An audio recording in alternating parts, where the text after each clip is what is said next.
Happy time, my damies. Today we are going to be testing these Ophidian Aspects through some control. We are going to be using the bottom tree Dawnblade, Attunement of Flame, and solar grenades, Deadman Tail with a Whirlpool weapon, and Dark Forge trigger. The keening with moving target, Zen Moment, and Sprint Grip, and Half Truce with Duelist and Eager's Edge with Quick Access Sling.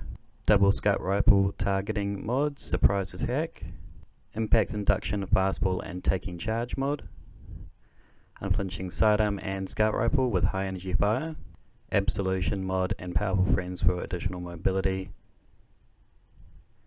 Double Outreach mods with Radiant Light for additional strength.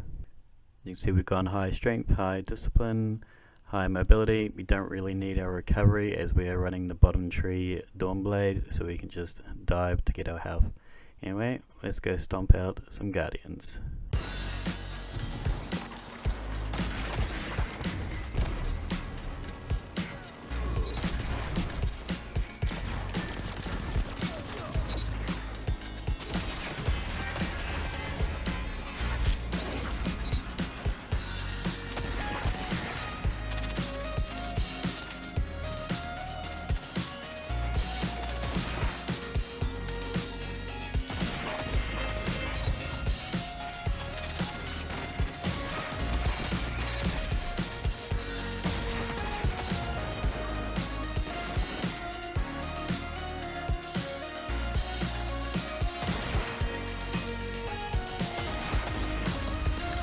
Damn, I deserve that.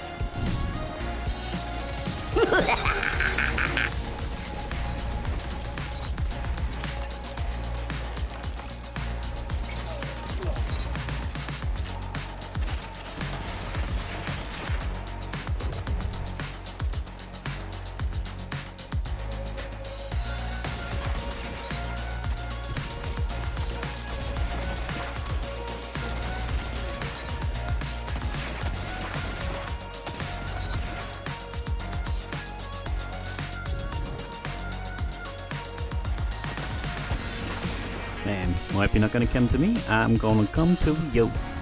Prepare.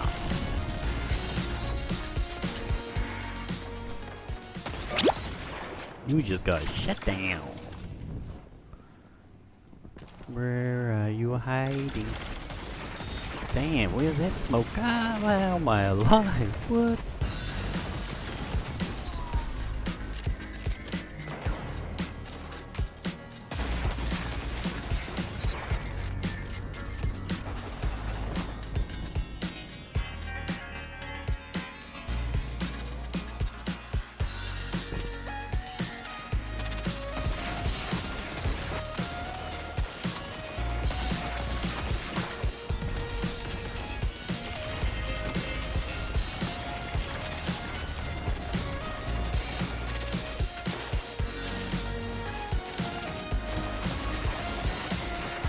Groovy.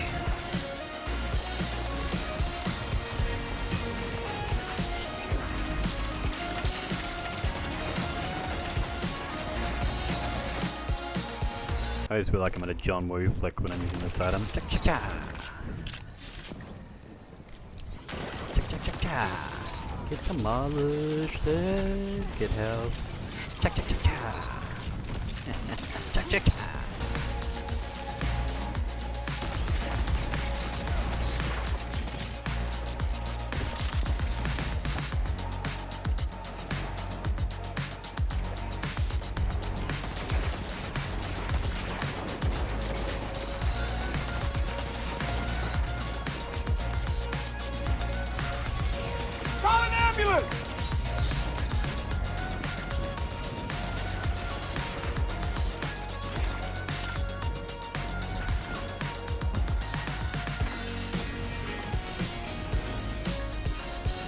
Here I come. Cha-cha! That's 10. Here's some foes. Sometimes the tracking is too good on this thing, eh? And I always pop the super. The super can just like team wipe it, there's never anyone around. Oh, there's a dot, and it's out. Creep! John Woo, yo!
Alright my guys, let's break down this build, shall we? The Ophidian Aspects have an exotic perk called Cobra Totemic. Weapons ready and reload very quickly. Melee range is extended. This sentence might sound a little underwhelming, but it's really not. This is essentially quick draw and it really feels good. People are always comparing these to the transversive steps, but I really don't understand why. Transversives boost your mobility, not your handling. These do. They both might have reload perks, but these aren't their primary roles. Weapon swap speed is very important inside of the Crucible. Any game you play is a series of rapidly changing encounters. These go from short range to close range. They're in front of you, then they're behind you, left and then on your right. You need to have the right weapon in your hands in each of these encounters, and that's what these exotics actually do. Then we have the reload perk, which is very noticeable. I'm fairly certain it's better than a reload mod, but I can't be sure. But it is definitely noticeable. So much so I don't feel the need to run any dexterity or reloading mods. This frees up some mod space for some more expensive mods, as your gauntlets are normally full with others. The additional melee range is also very welcome. Warlocks recently had their melees brought back in line with the other classes, so the additional melee range that they did have was removed. So when using these, you're all but guaranteed to get that first slap off, unless of course you come up against some Synthoceps. Then you're probably fucked. Also increases the Chaos Reach's range melee, and of course the top tree Dawnblades. But let's be honest, who knew that had a range cap, right? The D&T may be a scout rifle, but it has been rammed into the meta with accurate hipfire at 150 RPM, doing 120 hand cannon damage. As standard, it does 84 crit and 46 body. The exotic perk Cranial Spike stacks up to 5 times, and you get this by landing crit shots. These can stack up at times 5 to doing 97 per crit, making it a 2-tap kill with crits and 56 to the body. It has the feel of a hand cannon from the hip and scout rifle down sights, and because of this fact you might have guessed it was brought to us by one of my favourite forges, Tex Mechanica. Then they also went so far to give it random rolls. There are 3 I like for this. The dual nature of snapshot is nice on this weapon.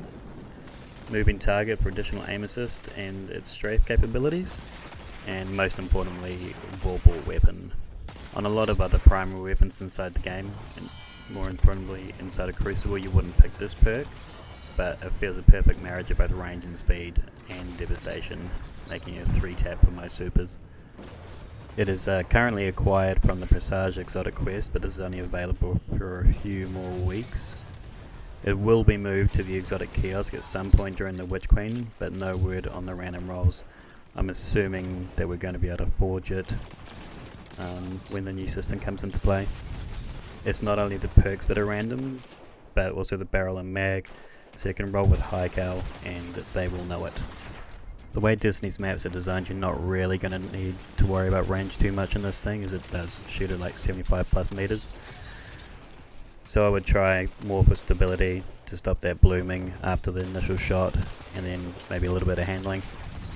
Just touching back on Cranial Spike, this, as I said before, this escalates up to 5. I'll only go over the crit numbers so I don't flood you. But Cranial Spike times 1 does 86 per crit, then up to 87, 91, 94, and lastly 97 at times 5. Then double lastly, get the Catalyst, as increases hipfire rate and removes hipfire penalties. The Keening is probably one of the most versatile sidearms that we have in the game today, with a ridiculously large perk pool. It is an arc-based energy sidearm, it is adaptive frame with 300 RPM, and most importantly for me, it is a dead ringer for the year 1 sidearm, the 18 Kelvins, which was one of my favourites. This is first and foremost a dueling weapon. It has pretty high aim assist on it, with a near perfect 99 recoil direction. It's very balanced across all its stats, so you don't really need to worry about all these too much, so you can instead look for the perks that you want. Gone for a moving target Zen moment roll with stability masterwork and I believe polygonal. This gives me 1 perk to help me land the shot and the other to help me keep it. I'm not too worried about not running a damage perk on this, but you could run multi-kill clip if you wanted to. I, however, am using the surprise attack mod, and that's giving me the additional damage upon reloading or readying my weapon. Plus, before you can go on a streak, you need to get that first kill, and I find this combination helps me do that. Anyway guys, that's the video for today. Hope you enjoyed. If you did, please chuck a like, please chuck a sub. Tippy tie till next time, and peace out. Yo! Bottom of everything, he's the most tip-top.